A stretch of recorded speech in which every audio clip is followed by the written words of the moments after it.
Halo guys, balik lagi pada pembahasan bahasa Python. Dalam pembahasan kali ini, kita akan mengulas mengenai perulangan dan percabangan. Jadi, Python, bahasa pemrograman yang populer, menawarkan dua konsep dasar yang sangat penting, yaitu perulangan dan percabangan. Dalam modul ini, kita akan mengeksplorasi bagaimana kedua konsep ini dapat diimplementasikan dengan efektif dalam kode Python. Pengenalan perulangan. Pertama, konsep dasar. Perulangan memungkinkan kita untuk mengeksekusi blok kode berulang kali, memproses data secara efisien. Yang kedua, efisiensi komputasi. Dengan perulangan, kita dapat menghindari penulisan kode yang berulang-ulang, meningkatkan produktivitas. Yang ketiga adalah fleksibilitas. Perulangan memberikan fleksibilitas dalam menangani jumlah data yang bervariasi dengan kode yang sama. Jenis-jenis perulangan dalam Python. For loop digunakan untuk mengiterasi melalui daftar, tuple, string, atau objek iterable lainnya. Yang kedua adalah while loop, digunakan saat kita tidak tahu berapa kali perulangan akan dilakukan sebelumnya. Yang ketiga adalah nest loop, memungkinkan kita untuk menangani struktur data yang kompleks dengan efisien. Loop atau iterasi adalah cara untuk berulang kali mengeksekusi beberapa kode.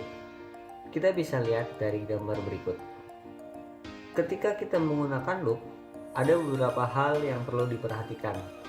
Yang pertama, kita perlu memberikan nama variabel yang akan digunakan. Yang kedua adalah rentetan nilai yang ingin kita looping untuk melakukan operasi kepada setiap elemennya. Jenis loop lain dalam Python adalah while loop, yang terus-menerus melakukan looping sampai memenuhi suatu kondisi yang membuat dia harus berhenti. Berikut contohnya. Argumen dari while loop dievaluasi setiap looping, dan loop dijalankan sampai hasil evaluasi dari conditional operator bernilai false. Di dalam looping, terdapat beberapa statement yang dapat digunakan ketika memenuhi suatu kondisi, seperti break, continue, dan pass statement. Break statement digunakan untuk mengakhiri suatu looping jika telah memenuhi kondisi tertentu. Kita bisa lihat dalam program gambar berikut. Dari program tersebut, kita input berupa quit. Program akan mengakhiri looping. Continue statement digunakan untuk men-skip atau mengakhiri iterasi yang sedang berjalan dan melanjutkan iterasi selanjutnya. Sebagai contoh dalam gambar berikut. Pada program tersebut, iterasi akan berhenti ketika memenuhi kondisi orange dan melanjutkan ke iterasi selanjutnya. Pass statement merupakan null statement. Pass digunakan ketika kita membuat suatu statement tetapi tidak ingin menambahkan suatu kode. Saat statement pass dieksekusi, maka tidak akan terjadi apa-apa, tetapi kita bisa menghindari error. Kita bisa lihat dalam gambar berikut. Jika kita tidak menambahkan pass dalam kode tersebut, maka akan muncul error. Karena pada if statement, looping, ataupun define fungsi empty, kode tidak diperbolehkan. Sintaks perulangan for dan while. For loop, sintaknya for variable in iterable. While loop, sintaks while kondisi. Kontrol alur, gunakan break, continue, dan pass untuk mengontrol alur perulangan.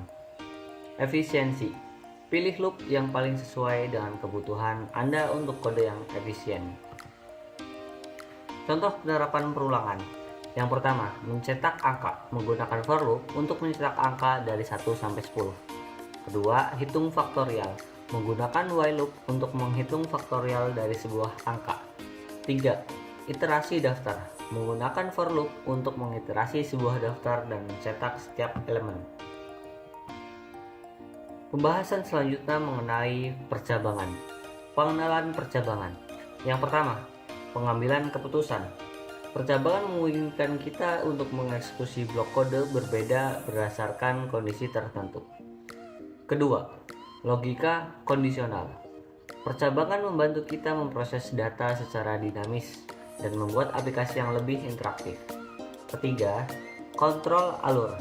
Dengan percabangan, kita dapat mengatur alur eksekusi program sesuai dengan kebutuhan. Sintaks percabangan if-else. If digunakan untuk menguji suatu atau lebih kondisi. Satu pernyataan sebagai syarat jika kode kita ingin dijalankan. Sintaks percabangan if-else. If. Pernyataan if digunakan jika kita hanya ingin menguji satu pernyataan sebagai syarat jika kode kita ingin dijalankan. Persamaan umum dari pernyataan if adalah sebagai gambar berikut.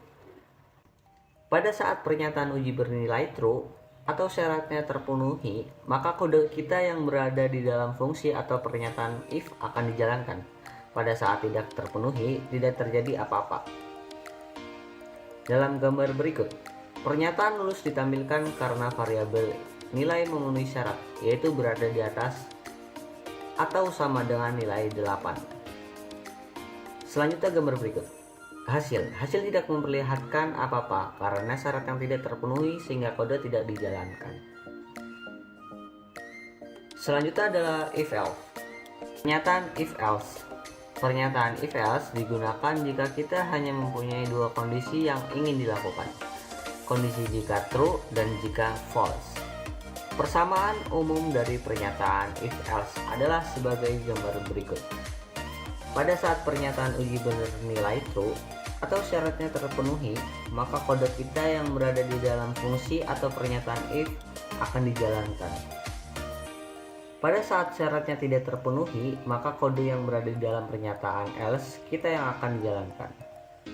Sebagai gambar berikut, kita bisa lihat pada pernyataan tersebut, karena syarat tidak terpenuhi atau pernyataan uji bernilai false, maka kode di dalam pernyataan else langsung dijalankan tanpa syarat lagi. Pernyataan if, elif, dan else digunakan jika kita hanya memiliki banyak syarat yang ingin diuji secara berurutan. Jadi, jika syarat pertama tidak terpenuhi, dia akan menguji syarat kedua, dan begitu seterusnya hingga bertemu dengan else. Persamaan umum dari pernyataan if-else adalah sebagai berikut. Pada saat pernyataan uji 1 bernilai true atau syaratnya terpenuhi, maka kode kita yang berada di dalam fungsi atau pernyataan if akan dijalankan. Jika ternyata bernilai false atau syarat tidak terpenuhi, maka sebelum dilempar ke dalam pernyataan else, akan diuji dulu ke dalam pernyataan elif. Bila bernilai true, maka kode di dalam pernyataan elif yang akan dilakukan. Pada saat syaratnya tidak terpenuhi, maka kode yang berada di dalam pernyataan else kita yang akan dijalankan. Pada contoh pertama, dilakukan pengujian pada pernyataan pertama. Karena bernilai benar, maka kode yang berada pada pernyataan pertama langsung dijalankan. Pada contoh kedua, dilakukan pengujian pada pernyataan pertama.